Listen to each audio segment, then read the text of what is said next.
Cắt kia không?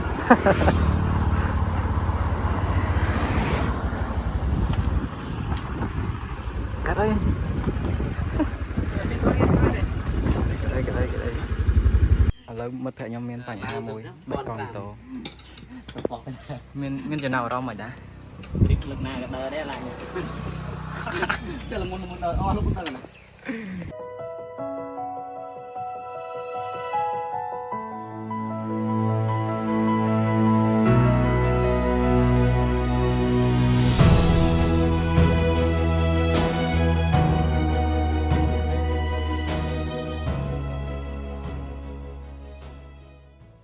Rồi đây là ở khní xong phải có một cái video tham gia được nhóm phần năng đá nhóm mình làm nào cũng san môi nam miền trong ngày bài 160 km ដែលធ្វើដំណើរពីក្រុងខេមរភូមិន្ទឆ្ពោះទៅកាន់ស្រុកវាលវែងភ្នំ1005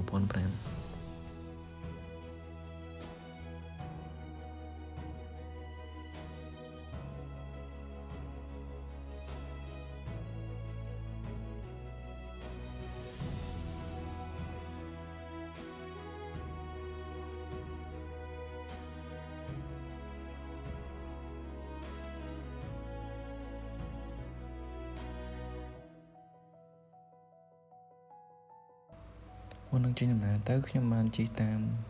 ក្រុងកាត់តាមប្រវងមូលដើម្បីឆ្ពោះទៅកាន់ផ្លូវជាតិលេខ10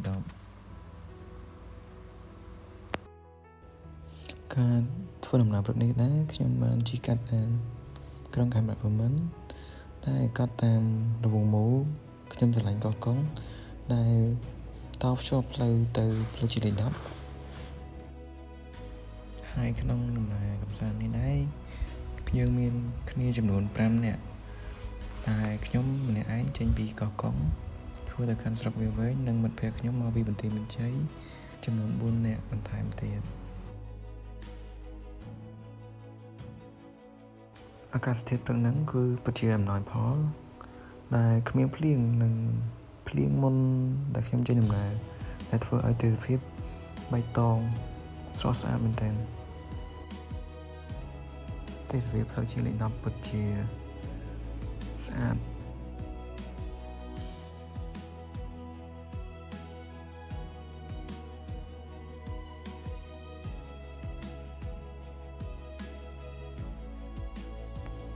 ខ្ញុំធ្វើដំណើរបានប្រហែលជាកន្លះម៉ោងខ្ញុំមកដល់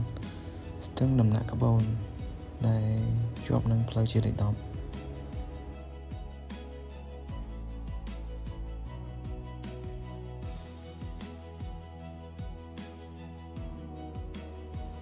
បន្ទាប់ពីធ្វើដំណើរអស់រយៈពេល2ម៉ោងកន្លះខ្ញុំក៏បានមកដល់ស្រុកវាលវែងមកដល់រង្វង់មូលប្រម៉ោយដើម្បីជួបមិត្តភក្តិខ្ញុំដែលមានកំពុងរងចាំខ្ញុំនៅកន្លែងញ៉ាំអីឥឡូវខ្ញុំមកដល់ប្រម៉ោយវាលវែងនេះមើលចូលមើលប្លុកខ្ញុំផងអួតប៉ែទៅយ៉ាប់បន្ទាប់ពីញ៉ាំបាយហើយខ្ញុំក៏ចាប់ផ្ដើមរៀបចំចេញដំណើរទៅភ្នំ1005តែម្ដង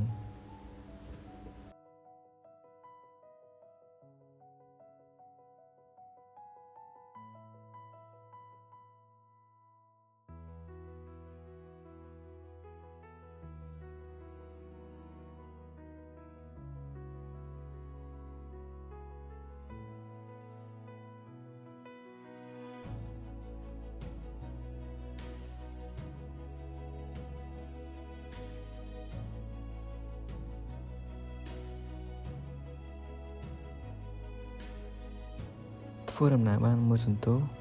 មិត្តភក្តិរបស់ខ្ញុំក៏ជួបបញ្ហាមួយគឺបែកកង់ម៉ូតូអញ្ចឹងខ្ញុំត្រូវចាំគាត់ដើម្បីមកមើលគាត់ដើម្បីចេញដំណើរទៅបន្តទៀតជាមួយគ្នាឥឡូវមិត្តភក្តិខ្ញុំមានបញ្ហាមួយបែកកង់ម៉ូតូមានចំណាប់អារម្មណ៍មិនដែរlực này cái tờ đấy lại chắc là một tờ o lúc tờ này យើងក៏មិនបង្អង់យូរក្រោយពេលប៉ះកង់ម៉ូតូហើយយើងក៏បន្តដំណើរទៅមុខទៀតដើម្បីរកកន្លែង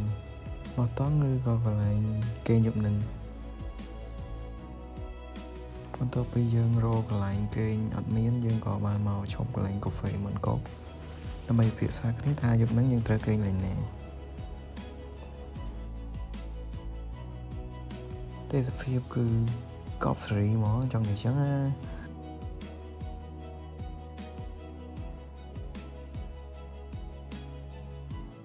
ខ្លាំងខ្លាំងនេះ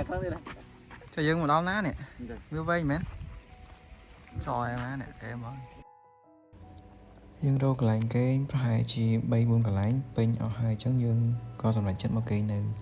បុប្ផាលាក់ខ្លួន resort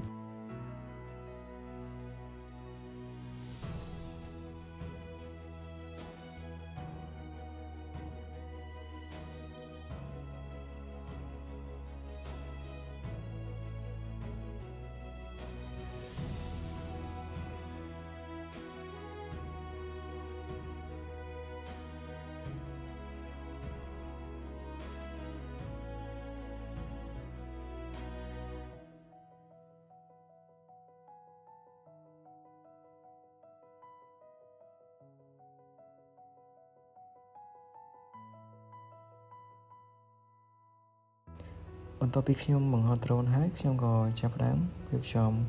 អីវ៉ាន់មានអ្នកប្រឡាក់សាច់អាំងសាច់ជាដើម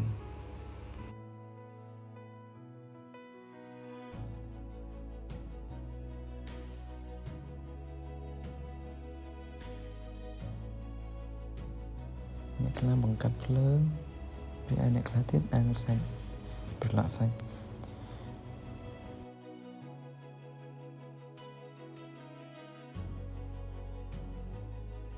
ពេលនៅណាយើងមានម្ហូបដូចជា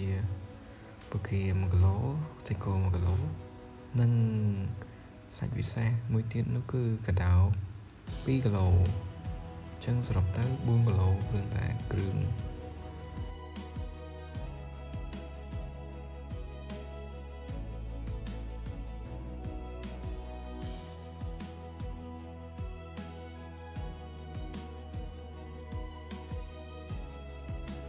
ម្ហូបទី3របស់ពួកយើងគឺតៅអាំងឃើញវីដេអូហ្នឹងហើយនឹងឃ្លានចង់ញ៉ាំទៀតហ្មងចង់និយាយថាជាតិហ្មងតៅអាំង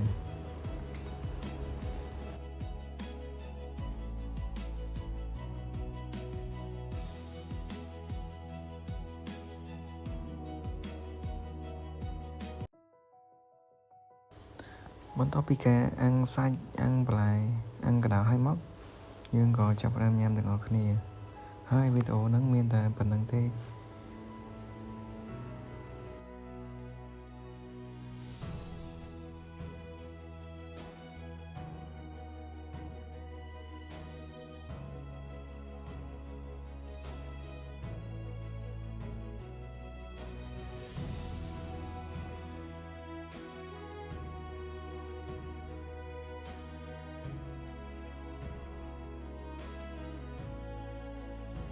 បន្ទាប់ពីយើងញ៉ាំអីជុំគ្នាហើយយើងក៏ចែកគ្នាទៅមួយទឹកដើម្បីទៅថតទេសភាពស្រស់ស្អាតនៃភ្នំ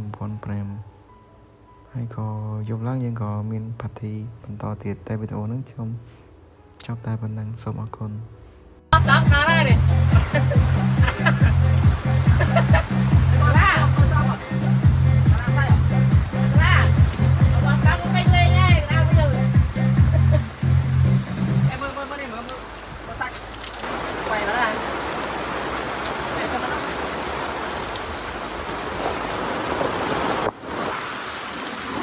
Hãy subscribe cho kênh Ghiền Mì Gõ để không bỏ lỡ